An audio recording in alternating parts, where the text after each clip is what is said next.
Hoy vamos a estar estudiando cómo ser prosperado. ¿Cómo ser prosperado? De la única manera que podemos ser verdaderamente prosperados es estando conectados a Jesús. Recuerdo que una vez estaba tumbando quenepas en una de las casas que vivíamos en Mayagüez y mi esposa le encantan las quenepas y mientras yo estaba tumbando quenepas allí en este palo interesante, me sostuve en una rama que aparentemente estaba sólida, aparentemente estaba conectada.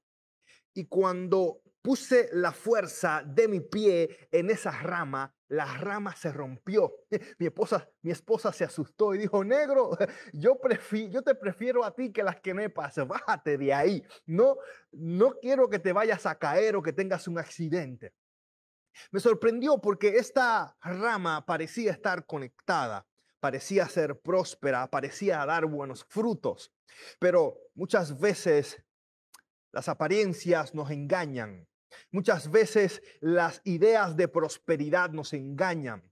Tal vez tengas una casa grande, tal vez tengas un carro lujoso, tal vez tengas las cosas que en tu vida terrenal puedes necesitar, pero la prosperidad de la vida va más allá que simplemente tener cosas materiales. La verdadera prosperidad no solamente se determina por lo que tienes en tu banco, sino que se determina por lo que tienes en el reino de los cielos, porque lo que tienes en el banco se termina. En la casa viene el terremoto y la destruye. El carro viene un accidente y se elimina. Pero lo que tenemos en el cielo, la vida eterna, eso dura para siempre. La verdadera prosperidad no se limita a las cosas que tenemos en esta tierra. Entonces, ¿cómo puedo ser prosperado? ¿Cómo puedo ser prosperado? A ver, ¿cuál es la clave para ser verdaderamente prosperado? Escribe allí en los comentarios. ¿Qué tú piensas? ¿Qué tú crees? ¿Dónde se encuentra la verdadera prosperidad? Y vamos a estudiar eso en esta ocasión. Vamos a estudiar cómo a través de Jesús podemos encontrar verdadera prosperidad. El libro de Deuteronomio. Deuteronomio capítulo 10, versículo 12 y 13. Deuteronomio capítulo 10, versículo 12 y 13. Abre tu Biblia. Dice la palabra de Dios. Ahora pues, Israel, ¿qué pide Jehová tu Dios de ti?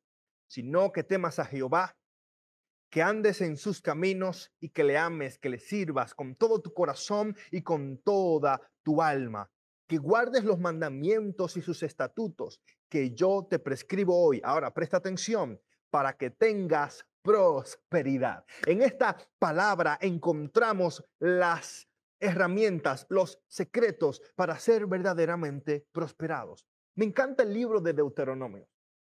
Deuteronomio es escrito en un momento especial.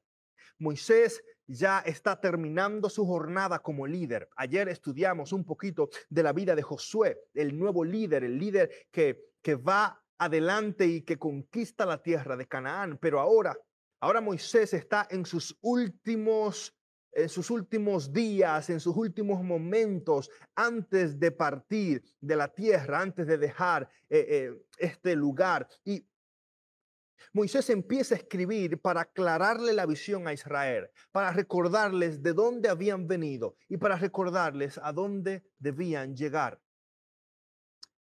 El libro de Deuteronomios es el libro del segundo desierto.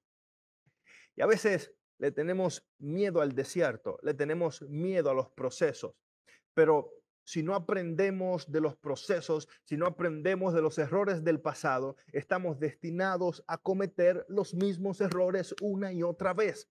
¿Cuántas veces en la vida nosotros seguimos cayendo en el mismo hoyo, cometiendo los mismos errores y no aprendemos? El pueblo de Israel, después de haber estado allí en las puertas de Canaán, solo les faltaba un poco de fe. Tuvieron que volver otra vez 40 años al desierto a caminar porque no le creyeron a Dios. No le creyeron que podían conquistar la tierra. No le creyeron que podían tener todo aquello que sus ojos habían visto. Qué triste cuando nuestra fe es tan grande como el tamaño de nuestras posibilidades, como el tamaño de nuestras alternativas. Eso no es fe. Fe es cuando tú estás dispuesto a creer, aunque todo sea contrario en tu vida. Y por eso Moisés escribe este libro. Moisés es un líder que no está pensando en sí, ¿ok? que no está pensando en sus agendas personales, está pensando en dejar un legado que vaya más allá de lo que él pudo lograr. Moisés no iba a disfrutar Canaán. Moisés no iba a disfrutar los privilegios, las frutas, los alimentos de esta tierra prometida. Pero a pesar de eso, él dejó una visión clara, una visión contundente que solamente a través de la fe podían conquistar. Y hoy yo te invito a que sigas adelante aunque tengas temor. Moisés fue pisoteado por el pueblo de Israel. Moisés recibió críticas, recibió burlas del pueblo de Israel. En algún momento quisieron apedrearlo y quitarle su posición de liderazgo. Pero a pesar de eso, Moisés siguió enfocado. Decidió amar aunque tenía ganas de odiar. Decidió ser paciente y creerle a Dios. Y quiero hablar de algún líder que me esté escuchando, que lo más probable ha recibido heridas en la iglesia, ha recibido críticas en la iglesia. Tal vez hay un líder que en este momento que me está escuchando y tiene ganas de rendirse y dice, no voy a escuchar a nadie más, no voy a volver a recibir un puesto más, porque esta gente son insoportables, no puedo continuar con esta carrera. Yo quiero hablarte a ti que te sientes frustrado y cansado, que este año la pandemia te ha dado duro. Has trabajado mucho y tal vez nadie ha agradecido el trabajo que has recibido y te sientes frustrado. Yo quiero que tú recuerdes que lo que tú haces no lo haces para los hombres.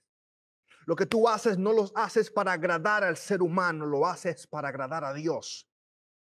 Moisés tenía claro que su vida estaba dedicada a servirle a Dios. Y lo más probable, Israel iba a seguir criticando, Israel iba a seguir murmurando, Israel iba a seguir portándose mal, pero Moisés iba a seguir siendo fiel.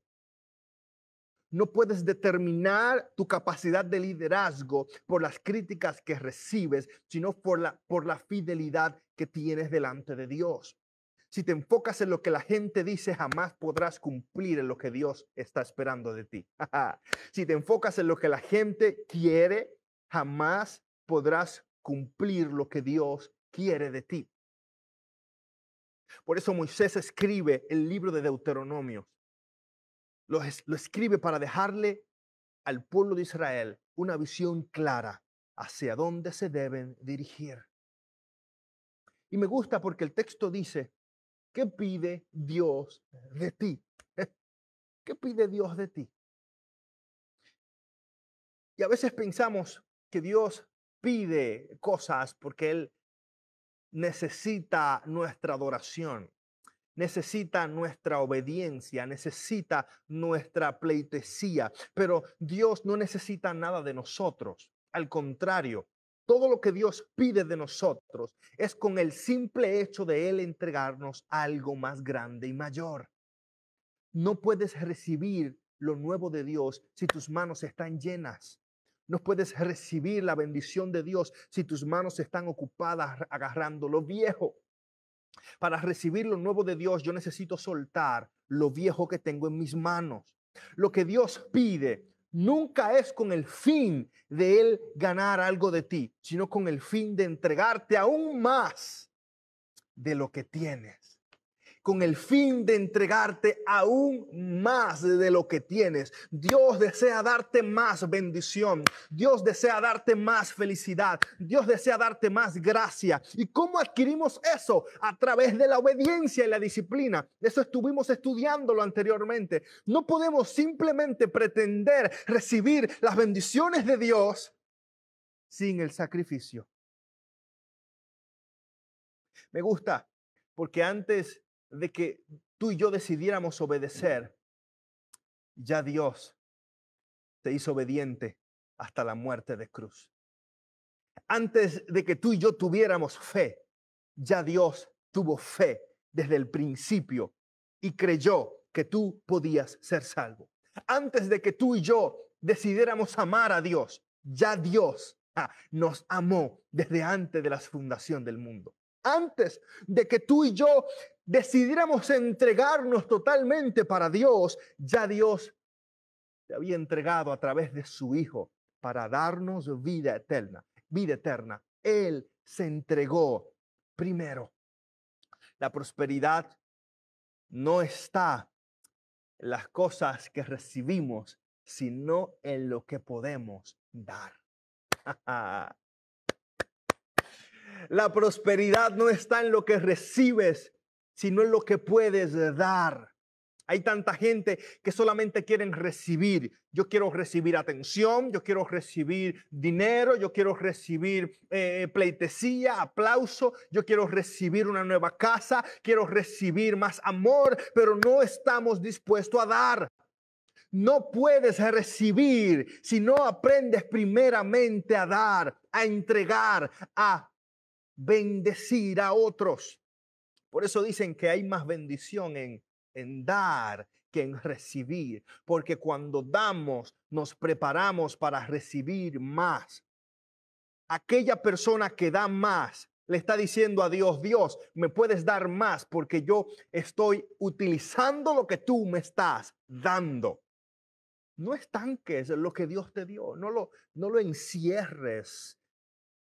Algunos de nosotros pensamos que no podemos entregar lo que tenemos porque no vamos a recibir más. Y es un pensamiento cerrado de nuestra parte. Debemos entender que de la única manera que recibiremos más es si aprendemos a entregar más y a dar lo que el Señor nos ha prestado por un tiempo. Y yo quiero compartir contigo 5 cosas que necesitamos hacer para ser prosperado. 5 cosas que necesitamos hacer para ser prosperado. El texto inicia diciendo que temas a Dios. Y muchas personas cuando escuchan este concepto de temerle a Dios, dicen: oh, temerle a Dios significa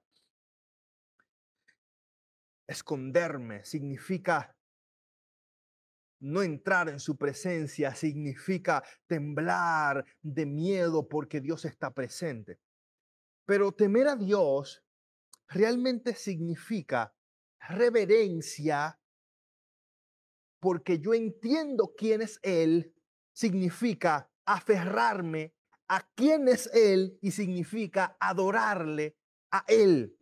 Mira lo que dice Deuteronomio capítulo 10, versículos 20 y 21. Dice que teme al Señor tu Dios y que le sirvas. Aférrate a Él y jura solo por su nombre. Él es el motivo de tu alabanza. Él es tu Dios, el que hizo todas las cosas y todas estas maravillas que hoy tú presencias. ¿Qué temas a Dios? ¿Qué temas a Dios significa que yo reverencio su nombre, que yo reconozco quién es Él? No puedes temerle a Dios si primero no tienes una relación con Él, si no reconoces su grandeza. Temerle a Dios es aferrarte a Él, es reconocer quién es Él. Temerle a Dios es adorarle. Cuenta la historia de estos niños que iban todos los días a burlarse de esta señora que tenía las manos quemadas. Y tenía sus manos quemadas y los niños se burlaban y le decían: bruja, bruja, bruja, bruja. Mira, la bruja tiene las manos quemadas. Pero había un niño especial que se acercaba todos los días a compartir con esta señora de las manos quemadas. Y los otros niños se le acercan y le dicen: ¿por qué te acercas a esta señora? Es una bruja, debes tenerle miedo, ¿por qué te acercas a donde ella? Y el niño le dice: mira, ¿sabes qué? Esta señora me salvó la vida. Y las manos quemadas que ella tiene son las cicatrices que representan mi salvación. Un día mi casa se estaba quemando por todos los lados y esta señora entró y estuvo dispuesta a arriesgarlo todo, a quemar sus manos para sacarme del fuego. Y por eso yo me acerco, por eso le respeto, por eso sé quién es ella y no tengo temor. ¿Sabes? Jesús entregó todo por salvarte. Las marcas en sus manos son el símbolo de nuestra salvación. Él arriesgó todo para que hoy tú y yo podamos tener vida eterna. Sus cicatrices son la prueba de su salvación a nuestro favor. Y hasta que no entendamos primeramente el sacrificio, no podremos adorar y reverenciar y respetar la santidad de Dios. Porque Dios no solamente es perfectamente santo, también es perfectamente justo y perfectamente misericordioso. Y todas estas cosas aparentemente no combinan una con otra, pero cuando tú ves la cruz del Calvario, vas a ver la santidad de Dios, porque Él nunca pecó. Vas a ver la justicia de Dios, porque alguien tomó nuestro lugar, y vas a ver la misericordia de Dios, porque alguien pagó el precio por nuestro pecado. Aleluya. Alguien puede glorificar el nombre de Dios. Mira qué grande es nuestro Padre, que estuvo dispuesto a entregarlo todo para que hoy tú y yo podamos tener vida eterna y esperanza en Jesús. Temer a Dios es ponerlo en primer lugar. Él es el único que merece nuestra adoración. Cuando tú adoras a Dios, estás diciéndole: Dios, tú tienes el primer lugar en mi vida. Proverbios capítulo 8, versículo 13 dice: el temor a Jehová es aborrecer el mal. La soberbia y la arrogancia y el mal camino y la boca perversa aborrezco. El que teme a Dios aborrece el mal, no quiere vivir desagradando a Dios, no quiere vivir en el mal camino, no quiere vivir en desobediencia. Temer a Dios es caminar en santidad, temer a Dios es caminar en obediencia. Mira qué bendiciones recibimos al temer a Dios. Proverbios 9:10 dice que el temor a Dios es el principio de la sabiduría. Escúchame, inteligencia, conocimiento, información no es lo mismo que sabiduría. Puedes tener mucha información en tu mente. Puedes haber leído muchos libros de cómo trabajar las relaciones interpersonales. Puedes haber recibido muchos libros antes de casarte de cómo tener un hogar feliz. Pero si Jesús no está en el centro, puedes tener conocimiento, pero no sabiduría. Puedes tener información, pero no la habilidad y la capacidad de tener el verdadero éxito en la vida. Por eso la palabra dice que la bendición que recibimos al temerle a Dios es adquirir la sabiduría. Temer a Dios nos brinda seguridad y confianza. Nos brinda seguridad y confianza. ¿Por qué? Porque viene la ansiedad, viene el temor, viene la preocupación. Pero cuando tú conoces a Dios, cuando tú conoces las promesas de Dios y conoces lo que Él dice de ti, ya no tienes por qué temer.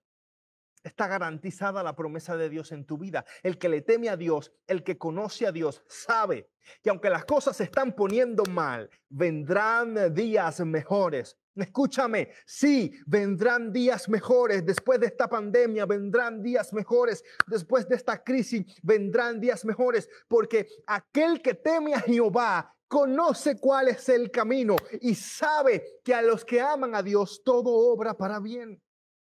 Proverbios 14:27 dice que temer a Jehová es la fuente de la vida. El temor a Jehová es fuente de vida. En otras palabras, Dios es quien sostiene nuestra vida.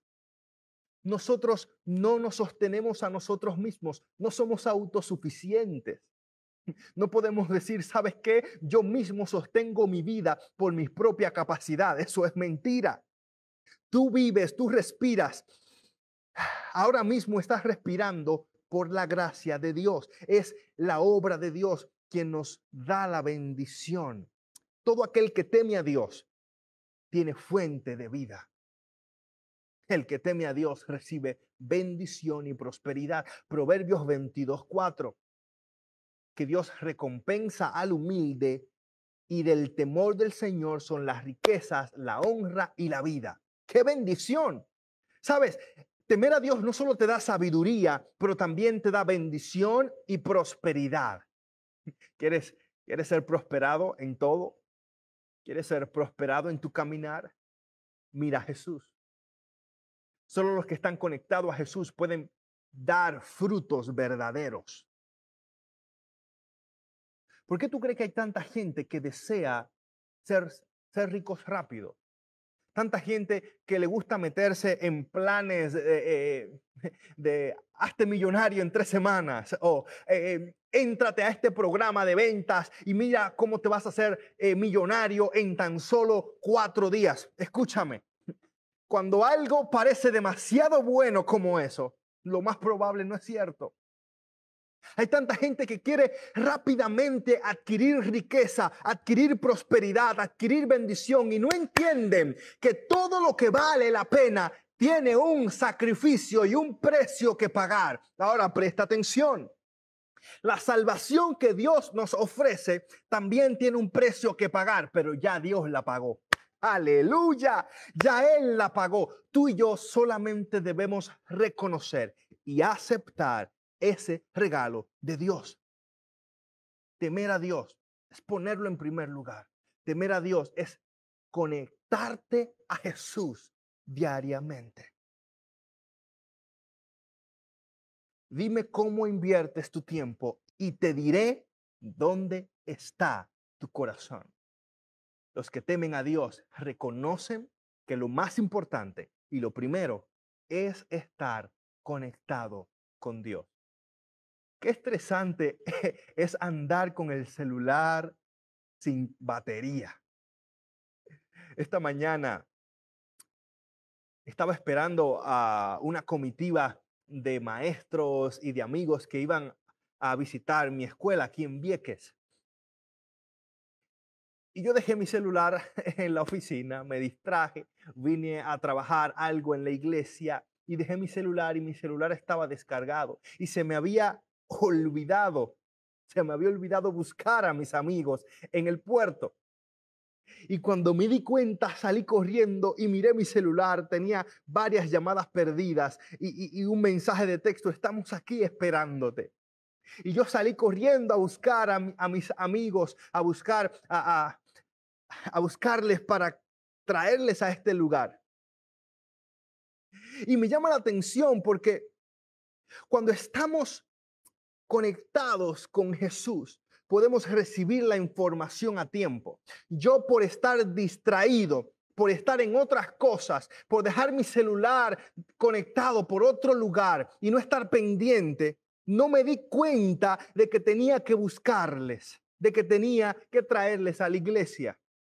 Cuando tú y yo nos desconectamos de Jesús, podemos hacer 1001 cosas, podemos inventar 1001 cosas, pero no recibiremos la bendición, no recibiremos el mensaje que Dios tiene para nosotros. Segundo, somos prosperados cuando andamos en sus caminos. Somos prosperados cuando andamos en sus caminos. ¿Cómo es el camino de Dios? Primero, el camino de Dios es perfecto. Salmos capítulo 18, versículo 30 dice: el camino de Dios es perfecto. La palabra del Señor es intachable. Escudo es Dios. Fíjate, el hombre imperfecto puede comenzar a andar en el camino perfecto porque no eres tú que produce el cambio, sino el camino. Y el camino es Jesús. No se trata tanto de tu propia perfección, sino del caminar, del andar con Jesús. Es en ese caminar que desarrollamos crecimiento. Es en ese caminar que vamos mejorando día a día. Recuerdo cuando estudiaba teología, la cuesta de teología ahí en Antilian es una cuesta bastante empinada. Y yo tenía que bajar y subir la cuesta diariamente. Y sin darme cuenta, esa cuesta, ese caminar empinado, empezó a desarrollar en mí resistencia. Y aunque yo me quejaba todos los días por la cuesta y me quejaba por lo empinada que era, me empecé a dar cuenta que mientras más subía y bajaba la cuesta, más resistente me hacía, más fuerte se ponían mis piernas. Así sucede cuando tú y yo caminamos en el camino de la fe. Mientras más vamos caminando en el camino de la fe, más fortaleza vamos recibiendo, más vamos creciendo. El camino también es estrecho. Mateo capítulo 7, versículo 14 dice, pero estrecho es la puerta y angosto es el camino que conduce a la vida, y pocos son los que la encuentran. El camino es suficientemente estrecho para que no quepa tu orgullo, pero lo suficientemente ancho para que entre tu corazón. El camino es suficientemente incómodo para que cambies, pero lo suficientemente inspirador para que continúes.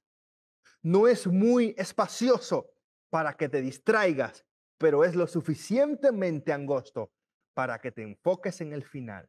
El camino no es lo que esperas, pero es lo que necesitas. ¿Habrá alguien que necesite entrar en ese camino?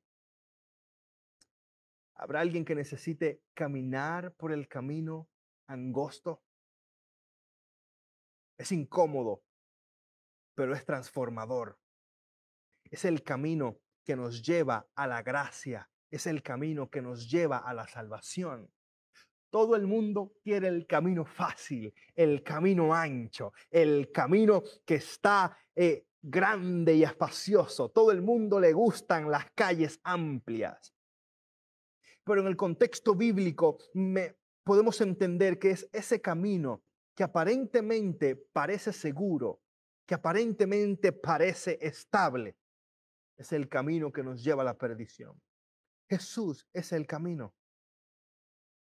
Debes enfocarte en mirar a Jesús. Debes enfocarte en andar en la senda antigua. Y hay gente que cuando escucha esta frase de la senda antigua, piensa que la senda antigua tal vez es volver al tipo de programación que hacíamos antes. Es volver al tipo de alabanzas que cantábamos antes. Y mucha gente dice, necesitamos volver a la senda antigua. Y se están refiriendo a métodos, a estrategias, a formatos. Veo a tanta gente que mira con nostalgia el pasado y viven en el pasado diciendo, ay, si tan solo volviéramos a cómo era la iglesia antes, si tan solo volviéramos a cómo eran los jóvenes antes, mira cómo se están perdiendo ahora y no entendemos que la senda antigua no son métodos, estrategias, no son formatos. La senda antigua es Cristo. ¿Por qué?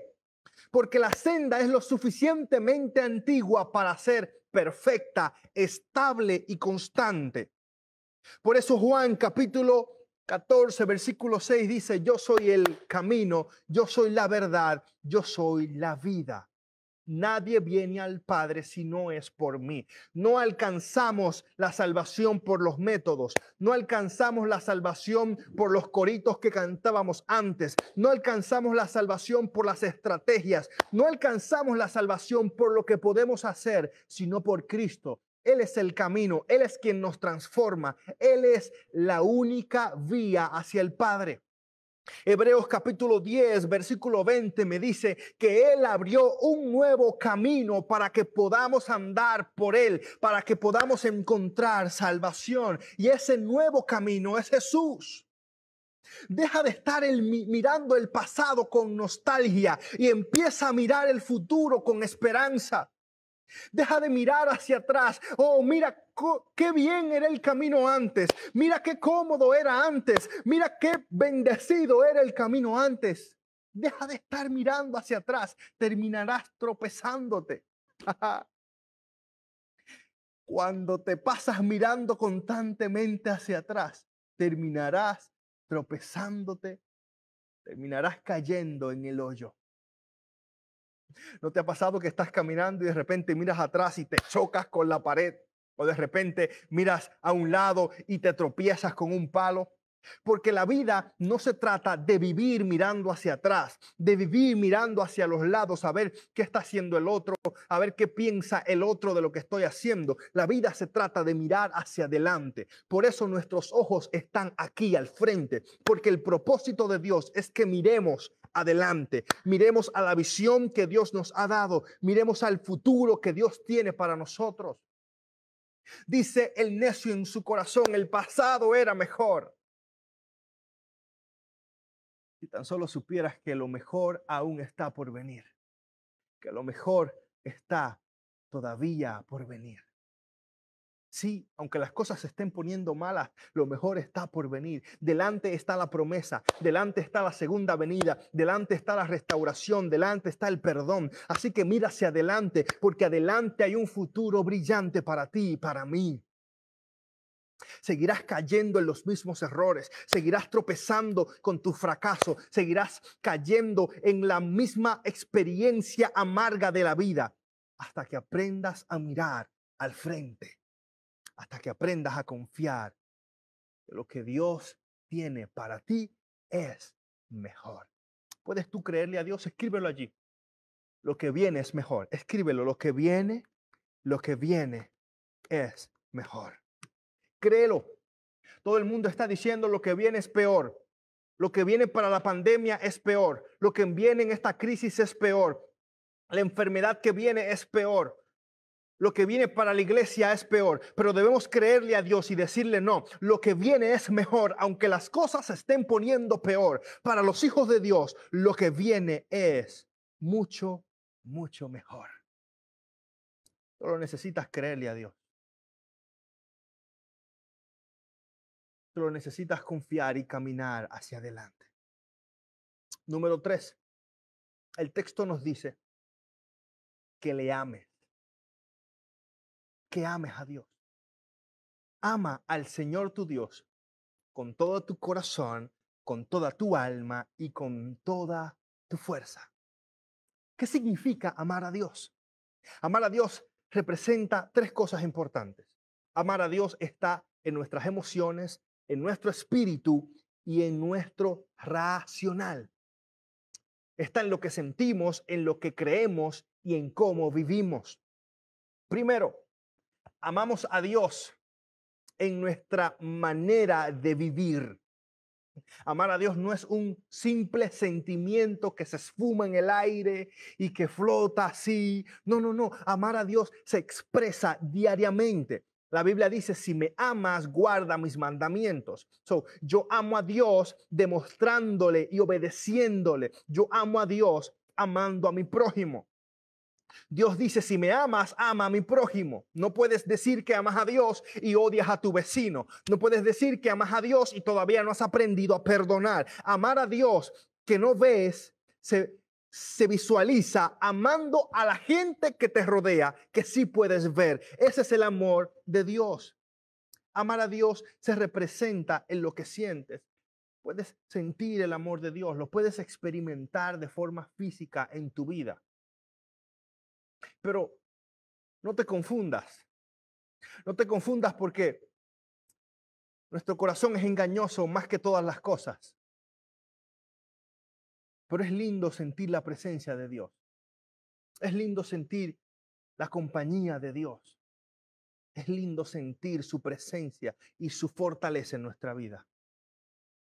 Mira lo que dice Deuteronomios capítulo 10, 18 y 19. Dice, Él defiende la causa del huérfano y de la viuda.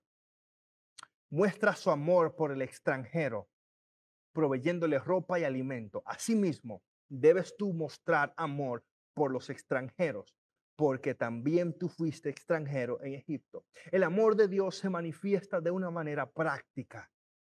Amamos a Dios cuidando de la gente, cuidando del prójimo. Amamos a Dios haciendo la voluntad del Padre.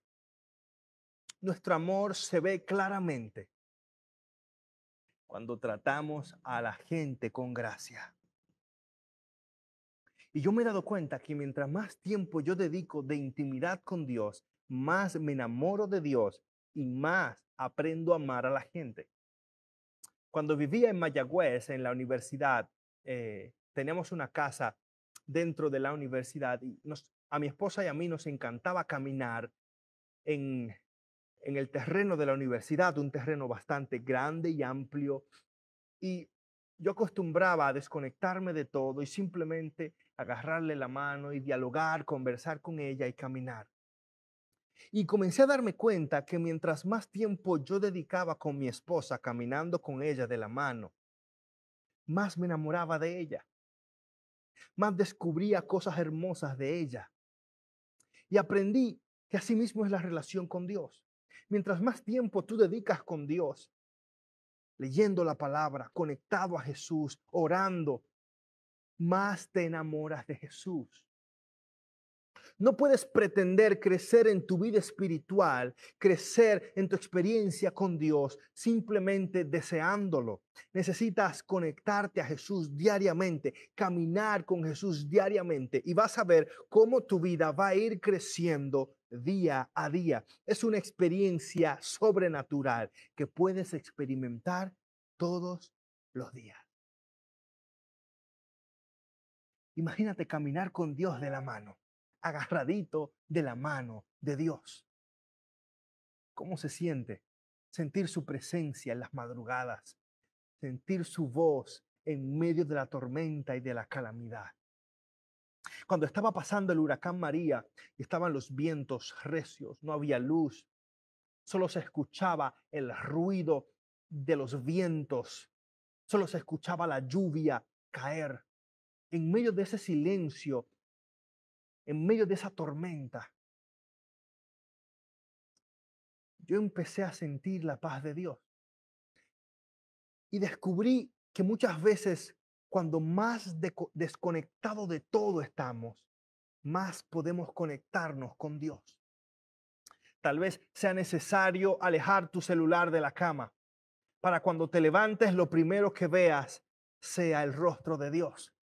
Tal vez sea necesario que vayas a un lugar a solas como hacía Jesús. A Jesús le gustaba ir a solas al monte a orar. Tal vez sea necesario que vayas a la playa a caminar y mientras camines puedas orar con Dios. Aquí en Vieques hay unas playas preciosas.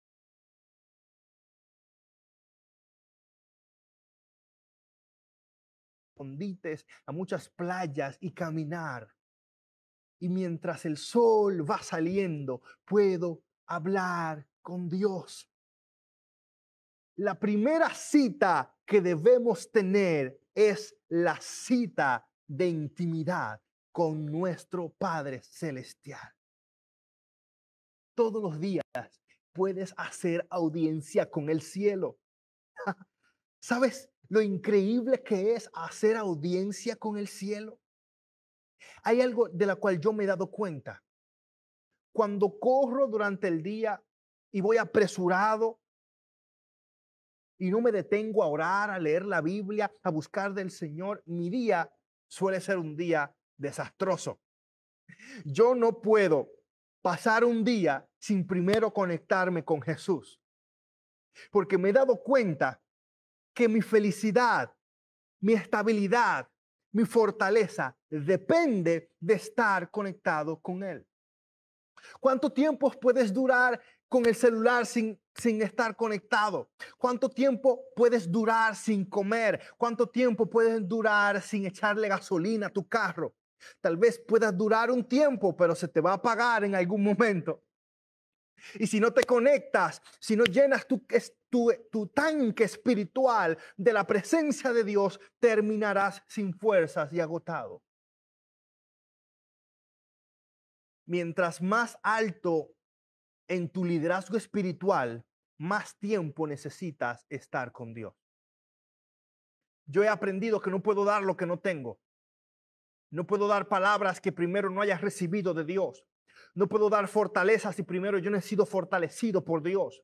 Yo me he dado cuenta que mi fortaleza y mi crecimiento espiritual como líder va a depender del tiempo que yo pase con Jesús en la intimidad. Mientras más yo dedico para estar con Jesús a solas, más puedo ayudar a la gente que está a mi alrededor. ¿Qué sucede? Que llegamos a un tiempo donde damos a los demás, donde aconsejamos a los demás, donde bendecimos a los demás, pero no dedicamos tiempo para estar a solas con Dios y terminamos drenados, cansados, terminamos que ya no sabemos qué vamos a decir, se nos acaba la lista de sermones, se nos acaba la lista de mensajes, ya no sabemos qué publicar y nos cansamos, nos agotamos al punto Ya no queremos seguir en el camino de la fe. Pero yo no quiero que te suceda eso. Solamente somos prosperados en nuestra vida cuando estamos conectados con Jesús. Y si tu vida está conectada con Jesús, recibirás frutos de bendición. Número 4, somos prosperados cuando le servimos. El servicio es algo extraordinario, porque dejamos de enfocarnos en nosotros mismos y empezamos a enfocarnos en los demás. Tú quieres que se te acabe la tristeza, la angustia, la depresión o la soledad, empieza a ayudar a otros. Tú quieres tener ánimo en tu día, tú quieres tener una experiencia linda, bendice a alguien y no se lo digas a nadie. No hay nada mejor que servir. Colosenses capítulo 3, versículo 23 dice, hagan lo que hagan, trabajen de buena gana como para el Señor y no como para el mundo.